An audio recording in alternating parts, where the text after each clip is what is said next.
Right before the wedding, my fiancé asked an intern to help submit the marriage registration paperwork for us. But when I received the document, the name on it wasn't mine, it was the intern's. He glanced at it briefly and brushed it off. Oh, it must have been Vivi's carelessness. She probably filled in the wrong info. We'll just get a new form done later. I couldn't believe it. Just one offhand comment like that, and he expected me to accept that our entire marriage could be undone so easily. But I didn't cry or make a scene. I continued calmly with the wedding preparations. On the wedding day, as he stood on stage, about to put the ring on my finger, his face suddenly turned pale. "Didn't you say you'd redo the marriage license?" "You didn't?" I gave him an apologetic smile. "My bad, I must have mixed up the groom. How about we try again next time?" As soon as those words left my lips, Jonathan went straight into his study without a word. I stared at the door he locked behind him, feeling like someone had torn a hole in my chest. Every breath was painful. 8 years of a relationship I once wore like a badge of pride, now felt like a slap in the face. My fingers trembling, I sent a message to someone whose name was saved under no contact name. 10 days from now, would you want to be my groom?" The phone vibrated twice. He replied instantly. "Yes." My heart ached. Then came a video call from my parents.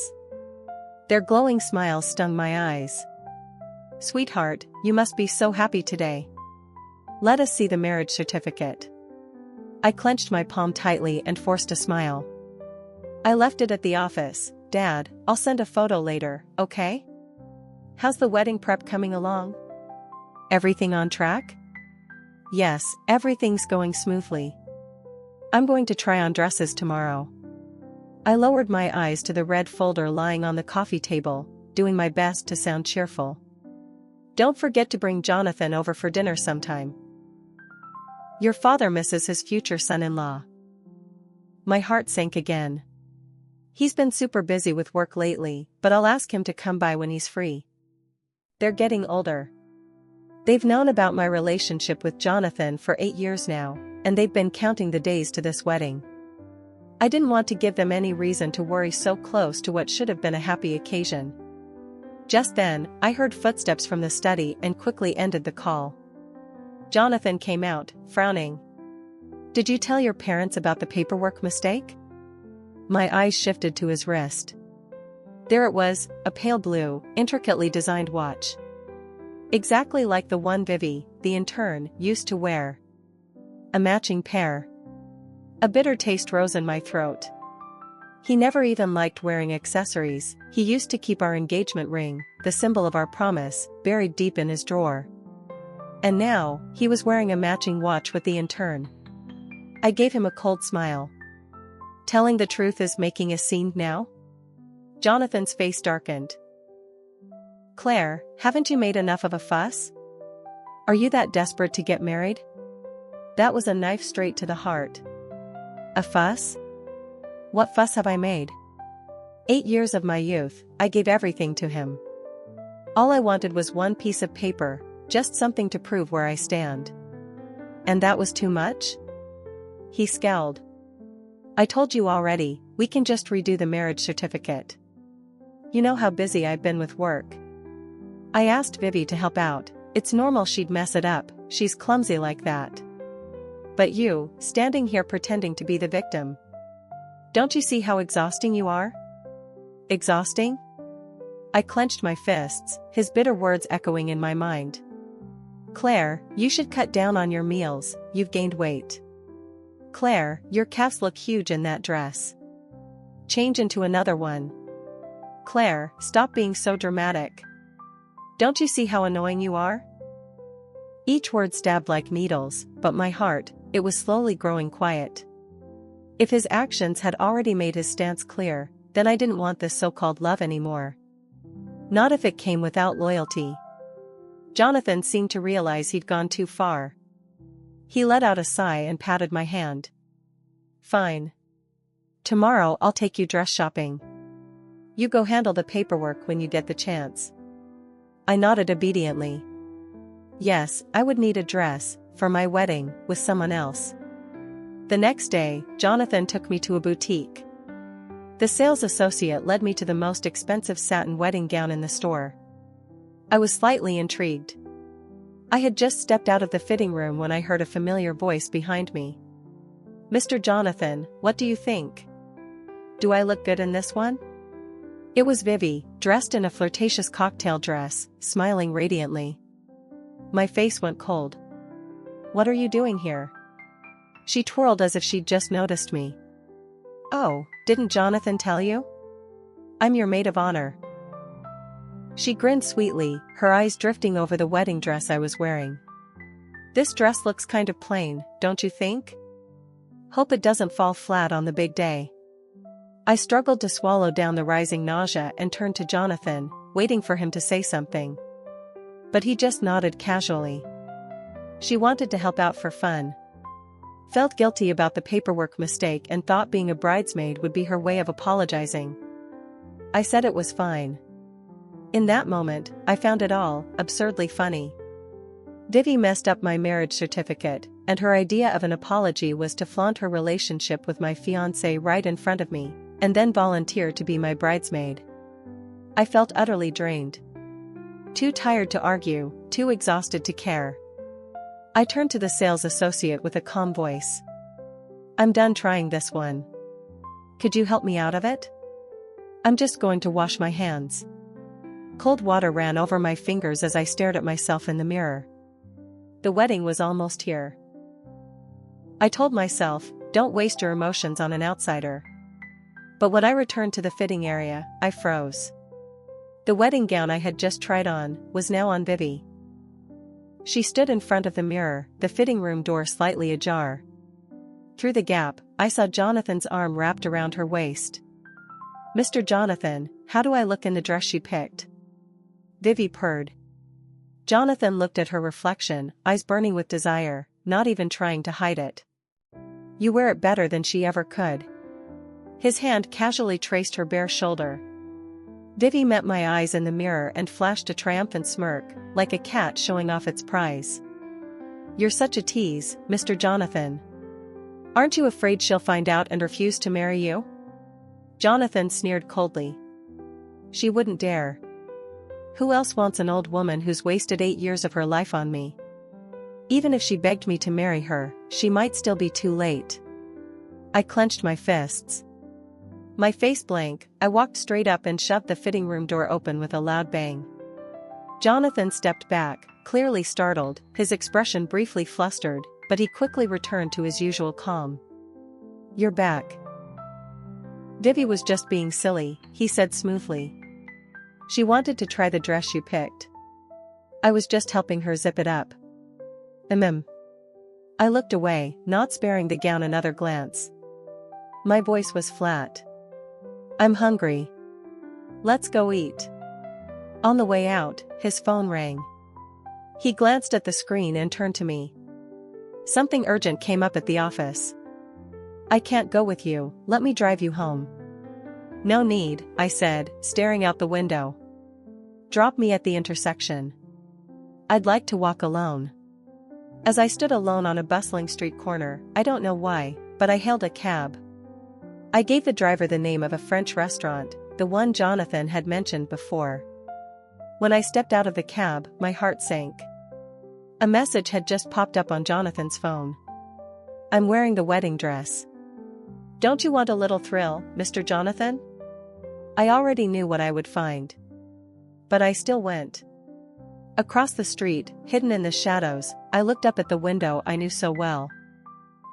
Inside, I saw Jonathan pressing Vivi up against the glass, his hand tightly gripping her wrist. On the pristine white tablecloth, candlelight flickered gently. Vivi's eyes were hazy, her cheeks flushed. When her gaze swept past me, the corners of her lips curled into a smug little smile. She was wearing the exact wedding gown I had tried on just hours ago. So this was what Jonathan meant by urgent work at the office? This French restaurant was once a special place for Jonathan and me, where we celebrated every anniversary. Clean. Romantic. Intimate. But tonight, it all felt tainted. the restaurant, the dress. Jonathan. The wind rustled fallen leaves across the pavement as I tightened my coat and turned my back to the glow behind me, stepping into the deep darkness of the night. Jonathan didn't come home that evening. All he left was a shallow message. Working late. Don't wait up. The next morning, I went alone to the hotel to finalize the wedding banquet menu. When I arrived, Jonathan was already there, smiling, seated, flipping through the menu. Vivi sat beside him, glowing with delight. He pointed to the page but spoke directly to Vivi. You love the steamed orange roughy with soy sauce, right? And the crispy roasted squab? His voice was soft, habitual, intimate, as he listed her favorites. No cilantro, hates ginger, allergic to shrimp. The waiter jotted everything down with a pen. My heart went cold. When Jonathan flipped to the mushroom soup, he casually pointed and said, This one looks pretty good too. The broth is sweet, you'll probably like it. I couldn't take it anymore. My face was expressionless as I stepped forward. Jonathan, I'm allergic to mushrooms. He looked up at me, completely calm. You're here. Vivi immediately jumped in, her voice saccharine. Oh come on, of course Mr. Jonathan remembers you're allergic. He just wants everyone else to enjoy the meal too. You don't have to eat it if it bothers you. What a joke. This was supposed to be my wedding. Right then, Jonathan's phone rang. Excuse me, I need to take this, he said, standing and quickly walking out of the banquet room. The waiter conveniently found an excuse to leave as well, leaving just me and Vivi. The innocent smile vanished from her face as she slowly poured herself a cup of tea. You know, she said softly, raising the cup to her lips but not drinking, speaking just low enough for only me to hear. Jonathan remembers that I'm allergic to shrimp, yet he forgot you're allergic to mushrooms. She chuckled quietly, the sound filled with mockery. That wedding dress? Jonathan was so passionate last night, he tore it. She smiled coldly. Still planning to go through with this ridiculous wedding? Then, without warning, she splashed the scalding tea directly onto her own chest. Ah, she screamed, her voice shrill and pained. Hot tea soaked her blouse, steam rising as her fair skin turned red with the burn. I didn't even blink. This woman, she was truly ruthless, even to herself. The banquet hall doors flew open. Jonathan stormed in, panic all over his face. Claire! Are you insane? He rushed over, immediately taking off his coat and gently draping it over Vivi's shoulders with a tenderness that didn't even seem real. Vivi, are you okay? Does it hurt? Where's the burn? He inspected her skin carefully, his face filled with worry. Then, he snapped toward me, eyes blazing with fury. Have you lost your mind? Just because I picked a dish you didn't like, you attacked Vivi? The kind of woman I want to marry is not the jealous, hysterical type like you. So, he had known I didn't like that dish. Vivi whimpered in his arms. Don't blame her, Mr. Jonathan. It was my fault. I was the one who poured the tea. Jonathan turned, voice low and sharp. Claire, apologize to Vivi. Now. Or tomorrow at the wedding, you walk down that aisle alone. The entire time, I said nothing. I simply watched Vivi act out her little performance. And when I looked at Jonathan, his face so familiar yet now so foreign, my heart was calm. Strangely calm. Then I stood up. Slowly poured another cup of steaming tea. And without hesitation, flung it directly into Vivi's face. Take a good look. This is what it looks like when I throw tea at someone. Her piercing scream rang through the room. Expressionless, I dropped the teacup onto the floor, turned around, and walked out. Jonathan was so stunned, he didn't even stop me. And I didn't look back, not once. Back at the mansion, I was greeted only by darkness. The place I once called home now felt as cold and lifeless as a marble tomb. I didn't turn on the lights. I walked straight to Jonathan's study. Ever since Vivi had started working at his firm, He hadn't let me into that room again. My chest ached, every heartbeat hollow and numb, pushing me closer to a truth I had long sensed but never dared to face. I pushed open the heavy wooden door. Click. The ceiling lights buzzed on, flooding the room with stark, cold white. And in that harsh glow, everything came into view. Dozens. No, hundreds of photos of Vivi. They covered the walls, the bookshelves, even the desk. Too many. Taken too close. Intimate angles. Far beyond what could ever be considered professional between a boss and an employee. In every photo, Vivi smiled brightly, like a blooming flower. Blinding. Piercing. Each one stabbed into my eyes like a needle. My stomach twisted violently. I staggered, reaching out for the icy edge of the desk to steady myself. My fingertips brushed against something solid and square. Looking down, I saw 2 marriage certificates, the ones that had been accidentally switched. Their blood-red covers glowed beneath the desk lamp like congealed wounds. Everything spilled out before me. The lies. The betrayal. And my own pathetic, blind devotion for all those years. His so-called tenderness. My misplaced trust. Even the title of legal wife. None of it ever truly belonged to me. For 10 days straight, Jonathan didn't come home. Not even a single phone call. Everything that once was mine, he slowly packed away into cardboard boxes and shipped out of my life, piece by piece. The night before the wedding, I stood outside his study. Staring at the walls and the desk covered in her photos, I lit my lighter. A small flame danced in my hand, slowly consuming the room I'd grown to loathe down to my bones. Finally, I picked up the 2 mistaken marriage certificates, and gently tossed them into the fire. The paper curled under the heat, blackened, and turned to ash. Just as I hung up the phone, a new message arrived. Just one line. Apologize sincerely to Vivi before 8 a.m. tomorrow. Otherwise, I won't be at the wedding. Jonathan was still waiting for me to bow my head. To admit I was wrong. But I only scoffed. Without replying, I dialed another number. Dad, I said calmly, eerily calm, without a trace of emotion. Tomorrow's the wedding. You and Mom can head straight to the hotel.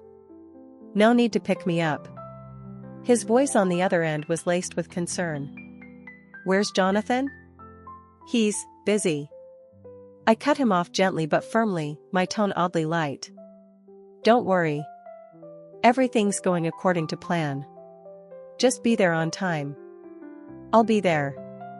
Before the roaring fire, I smiled faintly. Jonathan, my dear groom. This surprise I prepared. I hope you'll enjoy it.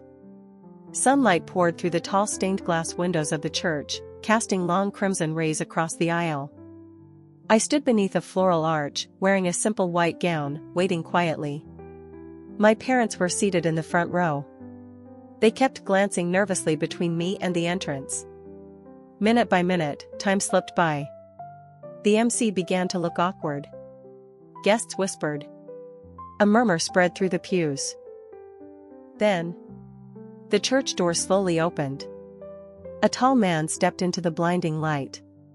He wore a sharp black tuxedo, every inch tailored to perfection, and walked steadily down the red carpet, toward me. Gasps rippled across the church. Who is that? That's not Jonathan, is it? Oh my God, did the groom change? Is this part of a movie? The elders from Jonathan's side turned pale. Some exchanged stunned looks. Suspicion filled their eyes. The man reached me and calmly extended his arm. Without hesitation, I took it. He really came. And in that moment, every last ounce of worry in my heart melted away. The MC was clearly stunned too, but managed to compose himself and speak up. Ladies and gentlemen, please remain calm. The wedding ceremony is now officially beginning. The soft melody of Getting Married began to play, gently overpowering the hushed whispers still lingering in the air. Under the shocked gazes of the entire congregation, I took the arm of the man beside me and walked down the aisle, step by steady step, toward the altar. The questions. The vows. The answers. Finally, the priest smiled and gestured. Now, may the bride and groom exchange rings. The man beside me smiled tenderly, took my left hand, and began to slide the ring onto my ring finger. Bang! The church doors burst open. A disheveled figure stumbled in. It was Jonathan. His hair was a mess, his designer tux nowhere in sight, the collar of his white dress shirt half torn open, soaked in sweat and panic. Stop! The tension shattered like glass. The crowd froze. Jonathan staggered down the aisle, eyes bloodshot. Claire! Who the hell is this guy? Why is he here? Didn't I tell you to redo the marriage license? You didn't? You didn't? His voice echoed wildly through the church, shaking the atmosphere. I slowly turned my head, putting on a face of wide-eyed innocence and soft regret. Oh dear, must have been my mistake. Looks like I picked the wrong groom. Maybe, next time? Jonathan was eventually escorted out by security. After the ceremony, the Rooks family driver took us to a penthouse in the heart of Manhattan. As I stepped into the apartment, a wave of exhaustion rolled over me like a crashing tide. Behind me, I heard the soft click of the door locking. I spoke without turning back. Lately, Rook and Company and the John Corporation have been fighting over that Eastport land deal, haven't they? So the reason you agreed to be today's groom was because my appearance just happened to strike Jonathan where it hurt most.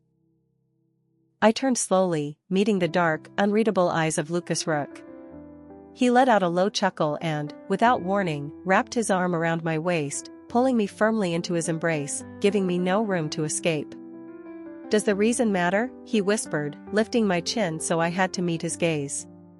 What matters is, right now, the whole world knows you're Mrs. Rook. His eyes burned with heat, making the air around us shimmer. I couldn't breathe. My heart pounded. And then, on impulse, driven by recklessness, I stood on my toes and kissed him. A kiss filled with desperate need. For confirmation. For release. Lucas froze for half a second, then everything changed. He seized control instantly, deepening the kiss into something wild, possessive, unstoppable. His expensive jacket slid off his shoulders and dropped to the floor with a heavy thud. He lifted me effortlessly, took just a few steps, and carried us both straight into the master bedroom. Darkness fell, and every sense sharpened with terrifying clarity. I didn't know how much time had passed. My body was so drained I couldn't even move a fingertip. My consciousness drifted in and out, weightless. Lucas Rook's arm remained wrapped tightly around my waist, a silent, immovable declaration of ownership. In the darkness, his voice suddenly broke the silence. Calm, low, and piercingly clear. Saying yes wasn't just about that land deal. My heart missed a beat. This man, still fearless, still dangerous, just like he had been 8 years ago. Right before I slipped into unconsciousness, I opened Weibo. I uploaded a single photo, a shot of our marriage certificate. The caption? Just 2 words. Married at Lucas Rook. Jonathan lost it. Completely. The glow of his phone screen lit up his twisted face in the dark like something out of a nightmare. Beside him, Vivi hesitated, gauging his expression. She timidly wrapped her arm around his, voice trembling. Mr. Jonathan, don't be mad, okay? I can go with you, to talk to Claire. We can explain everything. It was all innocent. Even if she hurt me in the past, I'd still be willing. For your sake. Get out. Jonathan flung her off him so violently that she crashed into the coffee table, crying out in pain. His bloodshot eyes showed no remorse, he wasn't even listening. Only one thing echoed madly inside his skull. This was all just one of Claire's twisted mind games. A setup to trap him. He floored the gas pedal, racing back toward the estate. But the warm lights he had imagined welcoming him home were nowhere to be found. In front of him stood only ruin. Jonathan stumbled out of the car, knees buckling beneath him. Under the flickering street lamp, the destruction came into full view. Collapsed walls. Debris. Ash. Chaos. Panic surged through him as he charged inside, eyes wide, frantically searching for some fragment, any fragment, of what once was. Suddenly, something caught his eye. He dove toward it, hands digging through the wet, crumbling ashes with manic desperation. His palms tore open against the charred wreckage, blood mixing with soot, but he didn't care. Finally, beneath a pile of burnt rubble, he found a few photos, singed, but intact. But they weren't pictures of him and Claire. They were photos of Vivi. The ones he once treated like treasures, proudly displayed in his office. Now they lay among ashes, the most brutal evidence of his betrayal. With a strangled cry, Jonathan punched the floor with all his strength. The pain barely registered, but it grounded him, for a moment. And then, he remembered. In the deepest drawer of his desk, there had been a small velvet box. Inside was the red thread bracelet Claire had once woven for him when they first got together. He had sworn to keep it forever. And yet, all Jonathan found in the end, was a half-burnt lump of blackened coal. 8 years of my youth. All those gentle gestures he once found boring. All the memories he once tucked away and then dismissed. It was all gone, reduced to ashes. Fitting, almost too perfectly. The private villa sat perched over the ocean. Open the glass doors, and you were greeted by the endless expanse of blue. A private yacht took us out to chase dolphins dancing beneath the glowing sunset. A Michelin-starred chef prepared exquisite Chinese fusion dishes each evening. Lucas Rook was a man of few words, but his attentiveness was astonishing. When I had a migraine, he sat beside me, massaging my temples patiently until I drifted to sleep. When we went diving, he swam just behind me, shielding me from the harsh currents. During candlelit dinners, he'd quietly share stories about the constellations above. Little by little, the warmth between us grew. It was only then that I realized. The man I had once gone to such lengths to avoid had a side so quietly tender it melted through years of ice. But that sweetness didn't last long. Jonathan began flooding my phone with messages. Texts. WeChat. Missed calls. My screen was filled with a storm of desperate apologies, pleas, and panicked guilt. Each word more pathetic than the last. And I swiped past every notification, face blank, and without hesitation, dragged his contact into my block list. Trash belongs in the bin. Still, a few days after the honeymoon, Jonathan found us. On the smart door camera screen, his face appeared, gaunt, unshaven, hollow. His expensive suit was wrinkled and stained, his eyes sunken. He looked nothing like the proud heir of the Zhang family he once was. Beside him, Vivi clung to his arm in a panic, trying to steady him, whispering something with urgency. I frowned, about to call security. But at some point, Lucas had stepped behind me, already watching the screen. His expression hardened instantly, his voice crisp and cold. Let me handle this. He was about to step out, but I gently set my magazine down and stood. No, I said firmly. This time, let me handle it. I took a deep breath and walked calmly to the front door. Pushed it open. A blast of alcohol hit me in the face. The moment he saw me, Jonathan's eyes lit up. He violently shook Vivi off his arm and stumbled forward. Claire. You're finally willing to see me. Vivi staggered backward from the force, her face twisted in humiliation. Jonathan, I said coolly, my voice laced with ice. Take your woman, and leave. I'm not leaving. He clung to the doorway like it was his last lifeline, his knuckles pale from strain. Claire, please. Just give me one more chance. I can't live without you, Jonathan choked out. I raised an eyebrow, a cold smirk curling at the corners of my lips. The look I gave him was no different from the way someone might look at a wild animal that had stumbled out of the woods. You can't live without me? No, Jonathan. You just couldn't control yourself. You were the one who put someone else's name on our marriage certificate. You took her to try on the wedding dress meant for me. You forced me to bow down and apologize to your mistress the day before our wedding. You were the one who turned what used to be called a home into a pile of filth that I had no choice but to burn to the ground. Each word landed like a dagger, cutting deep into the rot he tried to hide. Jonathan's face turned pale, almost translucent. My eyes brushed past him and settled on Vivi. I spoke plainly. And you, Ms. Vivi, take a good look. This is the man you worked so hard to steal. How do you like him now, in this pathetic state? Vivi trembled. Her gaze dropped to the ground, too ashamed to speak. Claire, I know you hate me, Jonathan whispered hoarsely, and I deserve every bit of it. But he wasn't done. Ignoring my scorn for Vivi, his voice turned desperate, frantic, eyes wild with madness. Please, just one more chance. I don't want the company. I don't want the money. Lucas can have it all. As long as he agrees to divorce you, I'll take you away. We'll start over. Just you and me. Please. I laughed quietly, each syllable falling like the sound of a final verdict. Jonathan Jong, the moment you let Vivi write her name on our marriage certificate was the moment everything between us ended. That sentence shattered the last flicker of hope in his eyes. His grip on the doorframe gave out.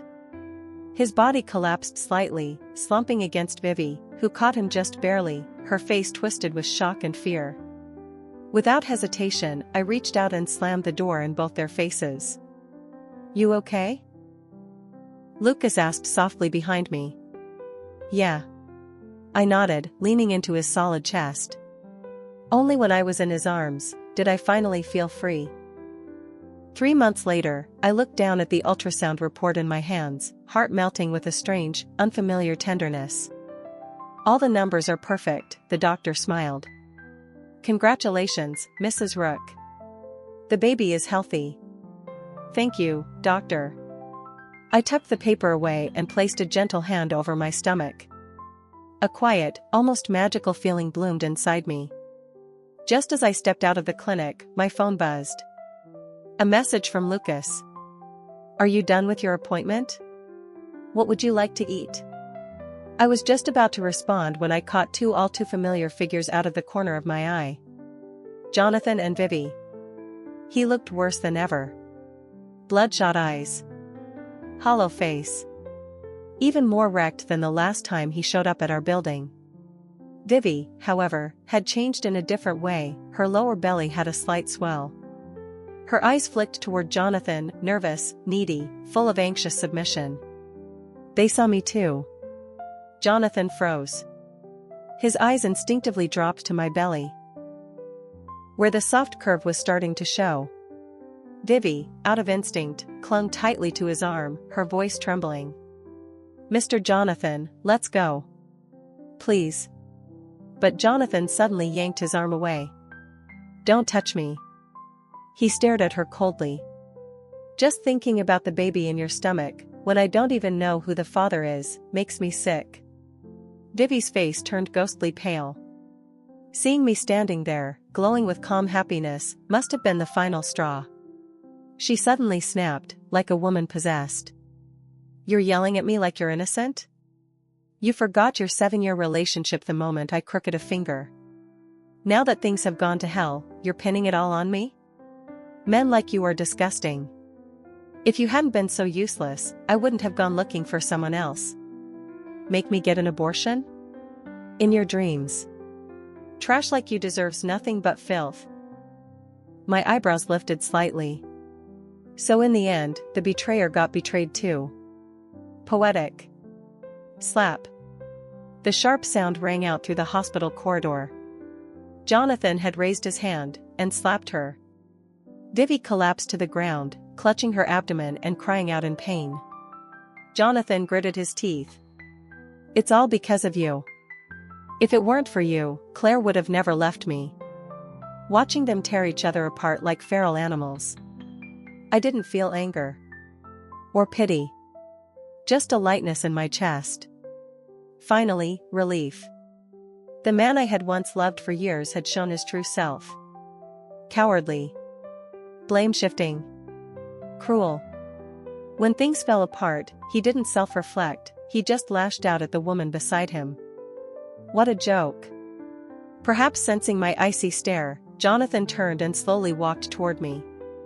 His voice was hoarse. "Claire, I..." But before he could finish, a tall figure stepped calmly between us. Lucas Rook. He gently placed a hand over my belly, instinctively protective. His voice was low and warm. "Done with the appointment? The doctor said our little one's been behaving, huh?" He tucked a strand of hair behind my ear. "Let's go home and play music for the baby, Mrs. Rook."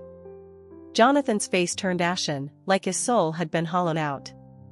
A dull ache bloomed in his chest, and for the first time, he truly understood. He had lost Claire, the woman who once loved him with everything she had. Behind him, blood had begun to pool under Vivi. Medical staff rushed over in panic. But Lucas didn't even look back. He gently held me close and led me away from the chaos behind us. As we stepped out of the hospital into the soft golden glow of the evening sun, I placed a hand over my belly. And in that moment, I knew. All the pain, all the betrayal. It was now in the past. Gone forever, and never again a part of my life.